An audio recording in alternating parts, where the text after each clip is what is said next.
that on that day in 2012, I believe it was December 21st, 2012. Okay. They were all supposed to be put in one room, and then the sources, the ancient mystical sources of the crystal skulls would come and save us from whatever catastrophe happened. And what happened to you on December 21st, 2012, Marcus? December 21st, 2012. Boy, I can pull that memory up immediately. I remember that day wonderfully. It was, I was hungover most likely. Yep. I remember December 21st, 2012. It was 4 days till Christmas. Yes, 4 days, yes. 3 days till Christmas Eve. Yes, Christmas Eve.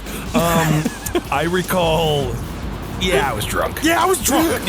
Nothing happened. So this fits into the ancient aliens world, where they think that these artifacts were supposed to have made. That was like the final moment for the crystal skulls, where finally the extraterrestrial origins of the crystal skulls would be revealed, and you would see their secret architects behind them, and they would come and I imagine that, a lot of people thought they would just be a bunch of celestial white women, but they don't know what they would look like when they showed up. Honestly, they probably look like awful octopuses and would just destroy us. They would just destroy each one of us. Honestly, I'd sort of take that. It reminds me a bit of the premise. What's the name of that Bruce Willis movie with the all the aliens? Chris Tucker is in it. He's so funny and flamboyant. Fifth Element. Fifth Element. A bit of Fifth Element-esque, right? Yes, and it could have been interesting. It'd be a cool-ass anime to have all of them showing up. No, it's awesome. But if this was real, this would be so freaking cool. No, you know what? The only thing we did get out of it was Indiana Jones and the Crystal Skulls, which was fucking absolute garbage. But Joshua Shapiro of whoisjoshuashapiro.com says that he is just so glad that he could just have been a tiny part of the Indiana Jones mythos by inspiring that film. Who the hell is Who is Joshua Shapiro? That's right there. That's the hook on the website right there. Is he? You know him from Coast to Coast? Who is Joshua Shapiro? I can't find out unless you go to .com. This is not an Elbit and Costello bit. Elbit. That was It was they committed. He committed suicide and then Elbit took over. I remember they took over. So Joshua Shapiro, he is another one of the. We're going to get into several crystal skull experts, but he breaks down crystal skulls into. There are 4 types: modern, which are just made now. Okay. Which is just stuff you can buy in a Hallmark store. Okay. There's the old, which is 100 to 1,000 years old. They're all at only maybe 100 years old. Okay. There's the ancient that don't exist. They came from a whole sort. They come from ancient periods of time. They say 10,000 years or older. But literally none of those have ever been discovered. Okay. Then they say they're fake, but that's the thing, Ben, is that these people say is that quartz cannot be carbon dated. Therefore, who knows? They just say that, though.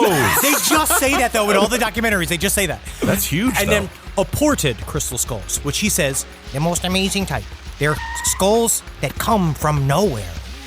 And so you were like, what are you talking about? And so Joshua Shapiro talked about he went to go see a medium that would do these types of things. Joshua Shapiro, he got his first crystal skull from his ex-wife at this Crystal Skull Expo in 1999. Which is the only way you can get a crystal skull is from a woman that does not love you anymore. Absolutely. Why is it that most people go to see a medium? Why is it that most people that go to see a medium wear extra large?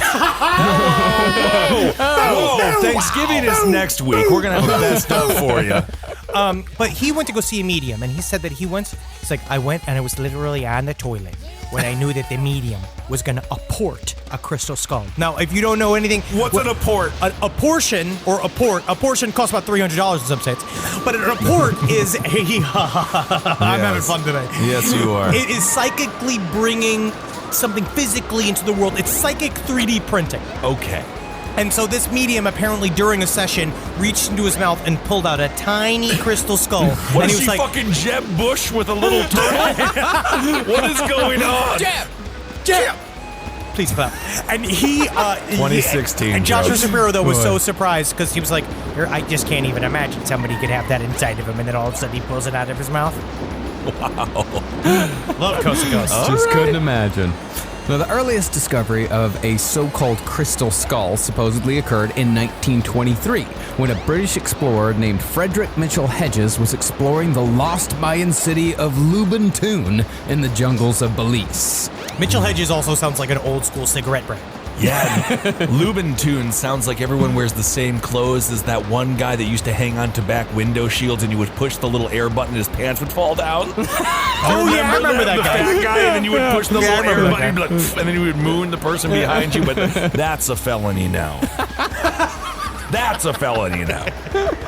See, Frederick was searching for evidence that might point towards the location of the lost continent of Atlantis, and he believed that some remnants of the civilization might have been hidden away in Why can't you be a professional adventurer anymore?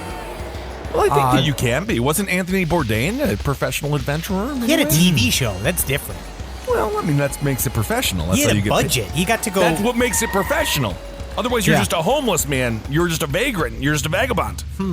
I think the difference now is that in order to be a professional adventurer, you have to have a TV show, and having a whole camera and sound crew walking around with you is going to slow you down, so you're not going to find anything cool. Yeah, but how do Okay. you forge your crystal skulls? That's a good question. Well, Frederick set out into the jungles and brought along his 16-year-old daughter, Anna. And as it turned out, bringing along his teenage daughter was a prudent move because it was Anna who made the discovery we'll be discussing today. After climbing to the top of the tallest pyramid in Lubin Tune, she discovered a passage, and after Frederick's men excavated it, Anna crawled through and found a completely transparent, almost life-size, anatomically correct human skull carved from a single block of quartz. I'm sorry, I'm getting like carpal tunnel from my quotation mark fingers. I just like my knuckles hurt just from doing them. I just been doing them instinctually underneath the desk here next to my balls. Well, why isn't something like this possible? We were driving through Arizona. Remember beautiful Phoenix, and then you get to California, and then there's grass, and you remember that there's grass. But then when you're in Arizona, there isn't any. Yeah, it's just but rocks. what there is, huge mountains full of quartz. So why couldn't this be actually there? Why couldn't this be found as a quartz crystal skull? I'll reveal it at the end. Okay. Now, according to Mitchell Hedges, when he held the skull up high, the Mayan workers who were helping him started laughing and crying at the same time, kissing the ground and hugging each other. Wow, that's like Indiana Jones. That's weird. I feel like laughing and crying is the same feeling we'll have. Well, I can't say when Trump dies. Why not? Why not? He's not Yeah, getting fucking present dig for up his